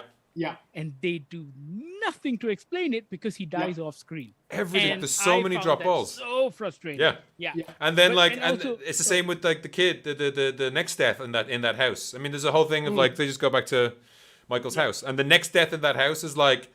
It echoes a lot. Like, Michael is still brutal. To go back to the gore stuff, it is still brutal. The motherfucker loves smashing heads. Like, he loves banging people repeatedly off something until you're 100% sure they're dead. And there's a character there, goes out, as they say in the vernacular, like a punk, as Samuel L. Jackson asked George Lucas not to do to him, like a punk-ass bitch, Yeah. This is a character that supposedly, like, when the story actually starts, it starts with him, and I was like, who is this guy? He's on the phone. I was like, who is this guy? And then I had to watch the movie this morning to realize who he was and what he was doing. But it's nothing. He gets nothing. The other person in that scene who falls down the stairs and gets a horrible leg break that really doesn't impact them that much gets nothing. Yeah. There's a murder there's a murder at the end of that scene in that house that is like, well, just adds to the shitty reputation this actor has for being underused and things. It's like their death means nothing. Absolutely nothing. What really pissed me off about that murder at the end is it feels like they wanted out high school version of a Hitchcock scene. Oh, okay. You know what they were homaging, and it feels like a badly put together version of that. I think that actor decided they'd seen the rough cut and they were like, I want to stick around for the third one. Like, there's some stuff in this that feels like bad theater acting or first take acting. There's a point when Karen is trying to argue with her mom about, like, stay in bed, right? And whether maybe it's the Danny McBride comedy, Judd Apatow comedy thing of let's improvise, but she's just saying, Mom, you can't. Mom, stay in bed. Mom, you can't. Whatever, right? But those conversations feel weird when they go on longer than 2 minutes. Either the person gets back in bed or you move on to the next point of the movie. So have her saying, like, Mom, stop. Mom, stop. Mom. No, come on, Mom, what are you doing? Mom, she doesn't even, like, it's not even a variation of you'll tear your stitches, you'll die, get back in bed. It feels like we're improvising on the first take and we haven't figured out what we're saying. And then we get people acting at each other, and it's not good. No, and actually my biggest problem is still just going back to what Bahir was saying earlier about Michael Myers and wanting to hide him, because for me the scariest thing about Halloween has always been the way he stalks. Yeah. That's why the most iconic fucking picture from the original film is him standing behind a bunch of bushes or appearing behind a bunch of bushes. Yes. Right? Yeah. And the one that I keep insisting is in every movie from now on. It's weird. Right. Because you see him and he's coming towards you and you know you can do fuck all. You're dead, right? And that's what's scary. And yet, you're right. In this film, when he breaks into his own house later, he's disappeared. He's like hiding behind curtains or some shit. And like, no, but it's not even that. It just feels like it's like he's magic. You know, he which is back to where the movies got bad. When the movies got bad, where it was like it wasn't in any way realistic, and it's just like no matter how you run, he's Pepe Le Pewing behind you, right? He's just hopping along. Yeah. No, but then even that sequence when he breaks into the Myers house, he breaks in, he goes upstairs, and then you hear him clomping around. It's like, I get it, but also why though? You know, it just feels, this whole movie feels like a bad 70s version or 80s remake of a movie. It's 4 or 5 in the series when the steam is starting to run out. Yes. Right? Yeah. But also that scene in the end. That fight scene in the end just feels like, what the actual shit is this? And this movie was finished in 2019. So it was October of last year. Yeah, so I was going to put something in my thing, but maybe Michael was in the editing suite, because some of that fight scene you're talking about, some of the stuff that happens, it looks like it was shot in like a blackened room somewhere. Like it's shot super close. Yes. Yeah. As in, like, we didn't have time to go back on set. We'll shoot you in a darkened room. We'll insert it. That's exactly what Umar and I were talking about. A lot of the movies like that. Even the movie that's in a bar set, where Anthony Michael Hall gives the weirdest talent show performance of all time. Also that, it's fucking weirdly framed, right? Like there's so much, and I thought, is it cut because there's a massive pair of breasts on the wall or something? Like, is it like Malaysian Census is doing this? Is there an 18-foot cock across the roof of this bar? So they keep framing these characters really weirdly, and it might be to frame so you don't see these two actresses from the original movie and a guy who's playing one of the characters from the original movie but wasn't in the original movie himself, who was the drunk guy from Midnight Mass. He just shaved his beard for this, or he grew the beard for Midnight Mass. You didn't recognize him? He's got a gruff voice. Shit, I lost it. That's the wrong movie. No, it isn't. I had his name here. Robert Longstreet. He was the guy in the caravan in. He plays Lonnie in this. He's the guy in the caravan in Midnight Mass. You can recognize his voice. Yes, that's right. Of course. The drunk driver. Yeah. No, the guy. No, sorry, not drunk driver. The guy who shot. Yeah. Yeah. So they hide their faces. Their faces mean nothing to nobody. It's been fucking 40 years. But it's not only the edits and the close-up shots. It's also the narrative cuts which don't make any sense at all. Yeah. Because for me, there was a scene in. I mean, this isn't really a spoiler. There was a scene in the hospital. We know Laurie ends up in the hospital, and her granddaughter's about to run off to find Michael, and she leaves the knife wrapped up with her clothes under the pillow. right? Yes. When Karen comes in later, the knife is on the chair. Fine. Maybe the clothes are in the chair. Maybe the nurse may have moved it. Karen takes it and goes, "Oh, did they leave your bloody clothes like this?" and dumps it into the hazardous material bin in the room. Later, when Laurie finds out Michael's still alive, she just goes to the bin, picks it up because she knows there's a knife there. Yeah. Well, she saw her put it in the bin earlier. No, but Laurie was passed out. No. Laurie never sleeps. She just waits. No, but like you're right, Uma. How does she know there's a knife in there, right? Her granddaughter. Despite again, there's some nice bonding scenes in the first movie, but she thinks she's boring, so she was faking being asleep the whole time. Just leave. I want to sleep. Stop talking at me. Go away. But all that hospital scene's a mess. You know, like the other mental patient wanders in an entrance that's not the main entrance. Like the hospital's on lockdown. This guy just walked the fuck in. Does that wearing a mental patient outfit, jumpsuit, outfit? Oscar's mom is like, "Can I see Oscar?" No, he's not here. So like the wards are right beside the fucking morgue, and then I'm like thinking it's a small hospital. It's a small hospital, and then there's like 6 floors. It's like oh, I'm here to see my sick father. He's over there. Take a left. It's like, sorry, I meant right. It's like, oh, the morgue. Oh shit, I meant right. You know. There was a quick cut in the early bits of this movie where they first get to the hospital. Laurie and her daughter are in the bedroom. The granddaughter walks out. Then suddenly she's at the morgue, and I'm like, "Yeah, the morgue's literally outside. It's super weird." Yeah, but you're right. It's weird because I've stumbled on hospital morgues, and they tend to be in basement 4. You don't put them right beside the sickest people, critical patients in the morgue. It's not a good idea putting those together. It's a bit depressing. I know it's efficient. Close the blinds. I know it's logistically efficient. Yes. But that's not what you want. Yeah. No. It's not what you want as a patient, that's for sure. Yeah. There's so many weird decisions in this movie. Yeah, and I don't, and it's one of those things where I don't believe this is a hot take, in that I don't think the third movie can redeem all of these baffling decisions that were made in this film. I don't think, I don't know how they're going to, because they've done something at the end of this movie in the most weirdest fucking montage decision ever. And like, now what are we gonna do? This is Fonzie jumping the shark. I mean, this seems like, when I watch flicking through it again, it's like that first movie spent so much time grounding Michael. He's just this crazy old guy in a mental asylum. That's it. Right. But once he gets his mask back on and he's going around, it's like there's this question of the psychiatrist guy says, like, he's been trying to get to the core of Michael, and what does he feel when he does this stuff? Is he someone who's literally driven? Is he marching to the beat of his own drum, or is it just like a plankton going towards the light? Is it literally just like he murders for that? And it's that's an interesting thought that runs through. It's like the name in the middle of a rock candy. It runs through parts of that movie, because Laurie thinks that Michael's going to come for her, and he hasn't in 40 years. Like they 3, 4, and 5 didn't happen to her. This version of Laurie. So he only got there because the doctor put him on that path. Spoilers. The first movie. So they could have just dealt with her dealing with the fact that he's not her number one fan. It just happens that assholes keep putting her in there. They could deal with like, what does that mean for her? Like, she's wasted her time with her family. They could deal with what massive series of Anthony Michael Hall. What? Why take a movie? His character arc is so fucking weird and underdeveloped. Especially that scene in the car park after the tragedy happens, there's a brief interaction between him and Karen, which doesn't go anywhere. It's another editing problem. She says, I need a car, right? He says, I got one. Yeah. He then drops her off, and he's not there, right? Well, there's a setup, I guess. There's a setup there, but the setup, it's so hard to keep track of this fucking movie. But it's not even that. That setup doesn't only work if Karen was successful in her mission. Exactly. But that's such a movie logic bullshit.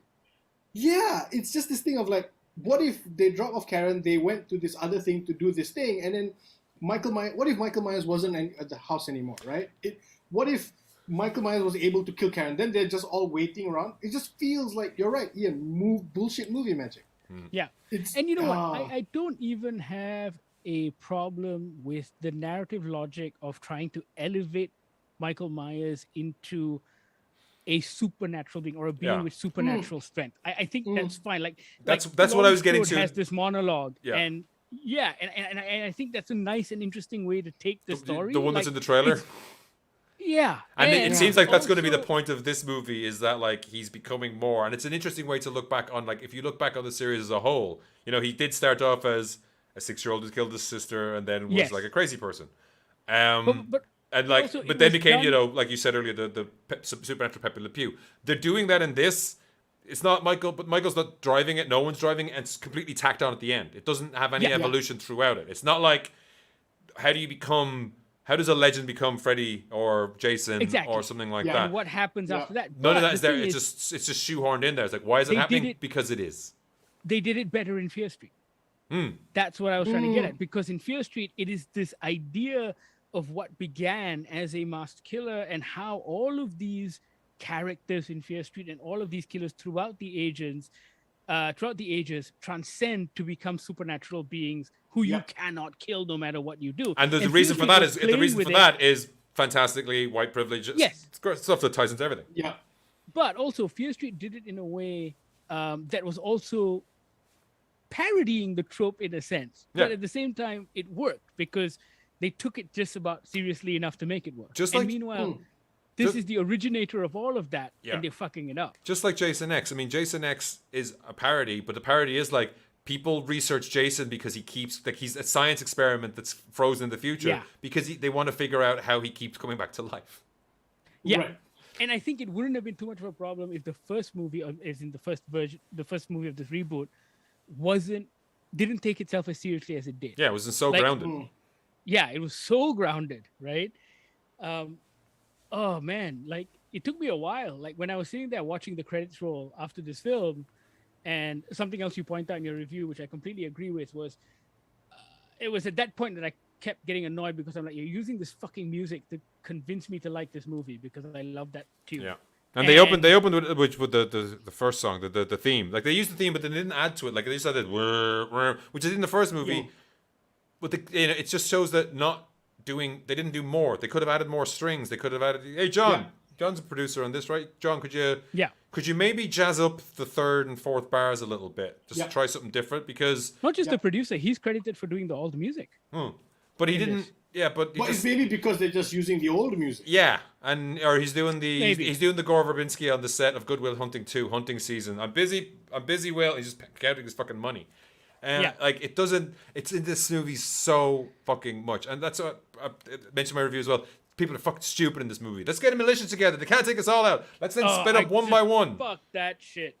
Like every time, every line after they do that is stay together, guys. Remember, he will take you out when you're one by one. Yeah, And also, that he was that- goes off by himself Yeah. just Yeah. because he has a That- fucking baseball bat. I That mean, was that.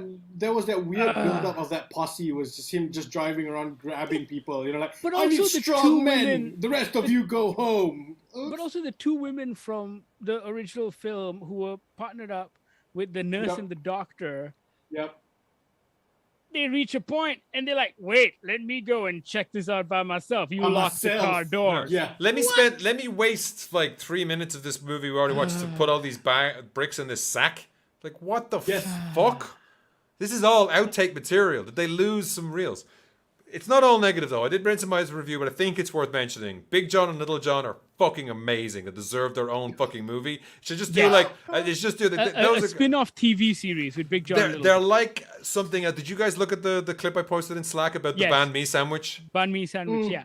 There was and I didn't realize as well. There's a little kid, the guys who find the bus of mental patients with The Michael crash escaped bus. the crash bus. There's like the dad and the kid are talking. The kid's like, "Yeah, I know, but I'm missing dance class, and I'd much rather be doing dance class than going hunting with you. I mean, I like hunting, but like I prefer dance class." That is so much character. That like they don't spend that time with anyone in this apart from Big John, Little John, and they Yeah. just have. Did you not think the way that like Big John's hair is and everything like that? If they'd been played by Matthew Lillard and like Matthew Lillard's the right age, similar age to was it Michael McDonald is his name? Like if you think Yes, about Michael it, McDonald. they do look a little bit like who was Billy in Scream? Was it Skeet Ulrich? Yes, Was the it? boyfriend was Skeet Ulrich. Yeah, but he has that kind of '90s kind of like really tight parting that comes out the side, and this guy has it too. And it feels like this is what they would have grown up into if they'd gotten Yeah. away with it. And it's just like, hey, Big John, hey, Little John. And so Marco Polo around the house. That was great. so much greatness there, and yet like the rest of the movie is happening in the hospital with all these morons. Like it's you keep cutting back to all these people thinking like Michael's over here, Michael's over there. Like it's almost something. It's almost something there, but it just trips and stumbles, like you said, Uma, earlier. So many people trip and stumble in this movie. They're running. Of course, they're gonna fall down, and then they turn around and Michael's not there. Oh wait, no, he's here with a knife to my neck. I mean, the first movie has motion detector light scene.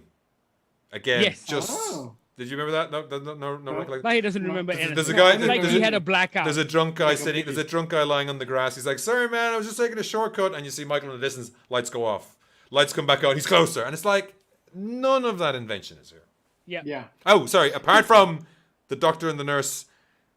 The doctor. What happens to the doctor and the nurse? Who is not the doctor and the nurse you think it is? That's a funny thing. The way they dress for Halloween, but the way they go out, that was like whoa, that was like gory good. No, but there's a lot of gory good stuff, but then they don't commit to it, right? I think and that's the two kills before that. One of the black lady and the guy living in the house together. That's the black lady who leads them to the cemetery in the first movie. Yes. So it's almost got this idea that this almost like this could have been a TV series and might have been more interesting because you would have had more time with everybody. But their kills felt. I felt nothing for the first two kills. Those first two kills. Exactly. The fluorescent bulb thing was so normal, perfunctory. Like it was. I said fire brigade stuff. The fire brigade stuff was pointless. Like that's what I was so angry about at the beginning of this film, and we see some of that in the trailer. Actually, we see almost all of it in the trailer. All of it in the trailer, yeah. And what frustrated me was there's this one scene when he steps out and he stabs a guy in the face. And you see in the trailer, and he falls over, and there's a cam view from his broken helmet, right? Yeah. And you think they're going to get creative with that and lean into it. They keep cutting back to it every 15 seconds or so, but they don't commit to it. And so it just becomes this jumbled, blurry, hazy mess. And the framing's bad. Like you can see all the firefighters, they're not trying to get away. They're not trying to get up on him. They're literally spaced 3 feet apart. So Michael has time to catch his breath between each kill and move on to the next guy. So it was it was bad. The Bollywood art of fighting. But it wasn't even they just go at him one at a time. It was one at a time, but it was badly. Like sometimes the one at a time thing can work in movies, right? We don't even think about it when it's done well. But here the framing is so bad. Yeah. It's like social distancing. But like I said, this was shot before COVID, which is like doesn't make any fucking sense. Yeah. Did they just smoke all the profits from the first movie? No, and I think there's something. I think it was something that you wrote as well, Ian. That this movie doesn't feel like it was made by the movie that was the other one, right? Because the way you guys are talking about the earlier movie just sounds like something I'd enjoy. Because I skipped. You did. Apparently, I did. Yeah. I should have had it queued up. I could just play your voice. Yeah, just play your voice. Of Bahir going, this is the kind of horror movies I enjoy. No, but like it was. I was talking to Uma on the drive home after the movie yesterday, and I was like, my first reaction was, this is why I don't like these slasher movies. And then Uma immediately goes, but you really liked Fear Street. You know, and it just feels like this was just murder porn. It's just like look at all these. Yeah, but it also just felt like look at all as someone who doesn't mind. Yeah, as someone who doesn't mind murder porn, like I said, so many of the murder porn was bad. Like it was bad murder porn. That's the problem. No one likes bad porn. It's not good. It's not enjoyable for anybody. Nobody. And watching this, that's the feeling you get. It's like there was, you could hear it in the cinema, right? It wasn't a very full press screening, and there were like full press screening. From the laughs. There was one or two laughs, but there was also like, ooh, and there was like very small moments of that. There was like an eye thing, I think, and there was the knife eye thing. The knife eye thing was one. There was another one later on that was like, oh, Jesus, that's like so horrible, but also they don't cut away from that. And that's great. Yeah. But then the other ones are just like, you're dead, I guess. Okay. Yeah. Next. Yeah. And that's what it feels like, right? Like it's this, the first murders he does is just like, okay, cool, violent, but what's next? It didn't feel like there was any stakes to that murder, right? It didn't feel like there was a consequence to it. There wasn't a reason for it happening. It just we've gone long enough in this movie without any murders. Let's have a murder. It felt like this should have been Crank the horror movie. It should have been all up here. It should have been because whenever anyone was screaming, they were screaming about stupid things and not hearing each other. Like Judy Greer and Laurie just screaming, "Is that him?" for 5 to 10 minutes. Yeah. It's not fun. God, it went on for so long. Right? Yeah. That's and just, the way those sequences were shot was just fucking annoying. yeah. I know you're Who's that? Is that one arsehole doctor who I think it's the same extra. He knocks Laurie over. Runs into her. Like, he knocks her over in the hallway and like rips her stitches, and then later it looks like the same guy coming down the stairs. And like, this is a doctor. Aaron over. This is like, the Hippocratic Oath, applies it when it's to patients, but fuck anyone on the stairs of the hospital. He's like, he's not a patient. He so doesn't. Fuck it. Like I've seen wrestling moves that do less damage than what he did on the stairs. Like that's fucking just. Yeah. Can we get another take? No, he's got to leave. Fuck. Use the same guy from earlier. There is very little about this movie that I enjoyed. I kept looking at my watch because I remember reading beforehand that it was an hour and 35 minutes, and I was like, okay, it's almost done, I guess. And I didn't have that with the first movie. I didn't have that while watching Fear Street. I was completely engrossed in it. I know it's a horror movie, so most Malaysians are probably going to want to go and see it because these things do well. Yeah. However, go watch Dune instead. Like, for me, this is not a movie you have to watch in the cinema. When's Malignant? Is Malignant on HBO soon? Yes. I think it's soon. On HBO Go? I don't know yet. It was on HBO Max. Oh no, right. That's right. Left after the 31 Max, days. Yeah. But I think it should be because it's almost done with its cinema run over here. I think there are maybe a couple of screenings left. But even though you've seen that, I haven't seen that yet. You would recommend I've seeing seen that it over twice. That? Oh wow! I fucking love that movie. Okay. Oh, that movie is fun. That movie is fun. Fucking murder porn. Let me tell you. Oh, okay. James Wan. Yeah. So there's a third one. Halloween Ends, which comes out maybe next Halloween, I guess. They want to release these every October, sure. But I'll tell you, I'm curious because I just want to know what their fucking plan was because this makes it look like they didn't have one. Yeah. It feels like you have they had want to do something. I saw some talk about like they want to do them back to back. They want to do 2 movies back to back. That leads into the padding thing. But then there's also the third movie will have a time jump and will have the residents dealing with the fallout or thinking about that. They will also have dealt with COVID. No, really? Well, yeah. Is that right? Yeah, that's a couple of articles. But that could be something. A year of people in their homes and also terrified that branch knocking against the window is Michael Myers because he's still loose. And not only that, all 3 movies are one night. Yeah, it's. I like that. But you know what? It feels like they just want to get to the third movie and have it be a one-on-one fight. Maybe, but they had that. They had that. Yeah. I skipped through that at the end of the first movie. They had that at the end of the first movie, and it was awesome. I mean, of course, it was awesome. Great. Yeah. I mean, the next one, like it's not. I wouldn't think of that. I was thinking it's like it has to be like some sacrifice to devil god so he becomes forever, or like it's just like it becomes like he is. It's one of those wishy-washy timey-wimey things where like it is just now the spirit of Michael, right? It just comes, it goes. It's like it's not even. It's Grendel, right? It's the Matt Wagner comic. Yeah. It's not like Michael. At the end of this movie, something happens that is so fucking batshit insane. Like they should have had a camera crew there so they could document it, so that everyone would be really terrified. Because it's one thing to be terrified of the boogeyman, because stories you've heard second, third, 40 years later hand. Yeah. But when there's evidence that like no, they did everything they possibly could to put this fucker down, and he got up. Right. Yeah. And he was fine. Like that's a whole new level of what the fuck that this movie should have lent into. Maybe that scene should have happened earlier. Maybe again, if it was 2 movies, that scene should have happened in the first act, and then the whole second act could be like, what the fuck? Because can we get our hands on a nuke, or can we get fucking Jeff? Can we put Michael in a Blue Origin spacecraft with Shatner? It'll cost. We got to give to Shat. We got to send it. They belong together. It's a Shatner mask he's wearing. But the only way to get rid of Michael Myers is to blast him into orbit. Yeah. I feel like there were missed opportunities with everywhere. No, but also with that in particular, to reinforce just how dangerous he is to an audience that is 40 years removed, right? But to do so after a movie where you set up how normal he was and then slowly built his legend as very grounded. And it's not enough that a guy just gives a really compelling speech at a bar. Like, if you, I go back to the people who went on after him. Sorry, so there was the Mermaid Singers. I don't know. Then there was his ventriloquist, speech. right? There was his speech that was bad. Like it wasn't like a ghost story that it was a really dour, depressing tale about, and then it ended with and cheers to all the survivors of Michael Myers. That just few in number but strong in spirit.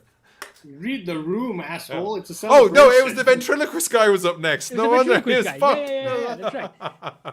No, but even then, it's like, I go back to people who are like, maybe who were born in like 2010-ish and had no real idea as to the impact of say 9/11, and so they don't understand, or like it's like Malaysians who are born in the 80s and have no idea of what 1969 meant over here, and I think people go out of their way to remind the kids how much meaning those moments had, or how scary it was. And they set it up. They set it up with the fucking doctor and the nurse in the bar because they didn't know about any of this and that they should be scared. And yet they just do a little speech. Like for me, that was frustrating. It just felt so cheap and lazy. It's like, I'm telling you a story and these people died, but actually it means jack shit to you. But because it was 40 years ago. But after 8 or 9, because it was 8 or 9 movies, it's the thing where we keep getting 80s crap all the time, and Ghostbusters apparently might suffer the same problem. Sometimes you have to let things die, or even stab them repeatedly in the chest. Like it has to be, it's done. Now move on. Like the first one was a very good reinvention. The next reinvention, he's a spirit who possesses a can or a rubber tire or some garbage like that. Do something fucking weird. Chucky seems to be back and doing okay, and that seems to be fine. But like Freddy's dead, not just in Freddy's Dead, the Final Nightmare. Freddy's dead. Is that right? I can't remember if that's right. Or in Freddy versus Jason, Freddy goes to hell. But Freddy is pretty much like the remake of him with Jackie Early. I can never get his name right. Jackie Earl Haley didn't do much. So like Freddy's ripe. Do Freddy next. Freddy's ripe now for a complete reinvention that does something interesting. They've had reboots and things like that. I mean, Jason's Jason. Jason's already in Fear Street, so it's fine. But there's a time to. The trailer looked great. Yeah, and I was listening to a podcast today talking about it not being great. Oh, okay. Apparently, there's a character in the movie who analyzes some art by the Candyman, saying, or by not the Candyman, but the artist guy who's Yahya Abdul. What's his name? The main guy. Mateen. Yahya Abdul Mateen. There's she's criticizing his art and saying like it's interesting, but it's all right there. Like there's no depth to it. And the podcast I was listening to is saying like, does it count when you criticize your own movie and nail it in the movie? Oh, wow. So I've heard that's got its ups and downs, but at least they tried. And what they've done there is it's no longer. Candyman on the whole got a. Like I remember when on Instagram I saw the tomato reveal and it was like 84 or 90%. I think it's been mixed from. Got some very good reviews. I've seen it mixed from other places as well. But the Candyman in that is not the same Candyman from the first movie. It is not Plantation era. It is 60s or something like that. So they're reinventing it. Every era will have its Candyman, and Michael Myers as well. It might be time that someone else wears the mask. I think probably someone has. Maybe I can't remember. I can't remember them all. I just think it isn't like same number of movies as Star Wars. It's time to move on. Well, no, I have very little faith in these kind of horror reboots, right? Because we've seen them so many times and they never end up being good. And 2018. Well, come on, man. I'm trying to think. And the thing is, the 2018 version set us up for something much better than this. And shame on you, filmmakers, for giving us hope. The Mummy was fucking awesome. That was a great reboot. The Mummy was awesome, but it's a different kind of film. I know, right? The Fly, the slasher, the Freddys, the Jasons, and all of that stuff.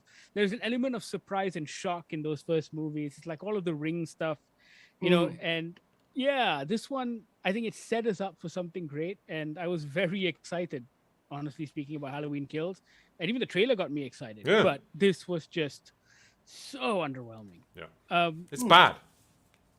It is very bad. And at a time when people are, I think, actually seriously deciding on going to the cinema and watching stuff, right? I mean, pre-COVID, if it was a weekend, most Malaysians would be like, what are you doing? Let's go watch a movie. We got aircon. And I think for those outside, exactly. Who don't know that. I think from our brief surveys on social media and stuff, people are like, "Oh, I'm waiting until this movie before I go. I'm waiting until Shang-Chi. I'm waiting until Dune." Even then, we've had people saying like, some guy on Twitter was just like swearing us to high heaven because he's like, I was ready to not watch Dune in the cinemas, but you guys have just now made me reconsider my stance on going to the cinemas during COVID. You know, it's just like, yeah. And Halloween Kills is not a movie you want to go to the cinemas to watch. Yeah, I think you can wait for this one. I was frustrated, bored, and cold. Yeah. I was right under the aircon. Needed the toilet. It was really fucking cold underneath that aircon. I put my hood up at one point, and I felt like the guy beside me had his hood up as well. We looked like two guys from Scream again in the theater. I was worried someone was gonna freak out. But yeah, it was just it was dull. It was boring and dull. It felt lazy. Rewatch the original. Rewatch the original and rewatch the 2018 remake too. Oh, sorry, that's what I mean. The original of this version on this branch. As the original of this version, yeah. If you're confused, Bahir sent it to me, but there is actually, I think it's the wiki. I was trying to figure out where you got that diagram from. It was so simple. So Wikipedia page for Halloween series just has a picture that shows you where they all branch off from. And Rob Zombies are off over here. I didn't realize they were complete remakes. They're completely different. No, but they're complete remakes, and that was fine for the time. And that's do it again. Do it with a different Michael. Do it with a different Laurie. That's what they got 2 out of that, right? Yeah, 2 of them. Halloween Kills is now in Malaysian cinemas.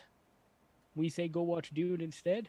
But if you happen to have seen Halloween Kills, let us know what you think. You know how to reach out to us. It's Goggler MY. That's all of our social media feeds. Also, podcast at goggler.my. You can email us there. You can also WhatsApp us on our hotline, 012-524-5208. That is our show for the week. I might crack open some tequila and get high. No, I'm joking. You don't get high off tequila, I'm so fucking tired. You herb. Yeah, I know. You're such a herb.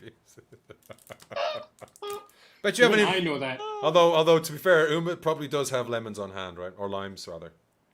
Of course I do. Lemons and lime are always on hand, my friend. For the gin and tonics. Yeah. Hey.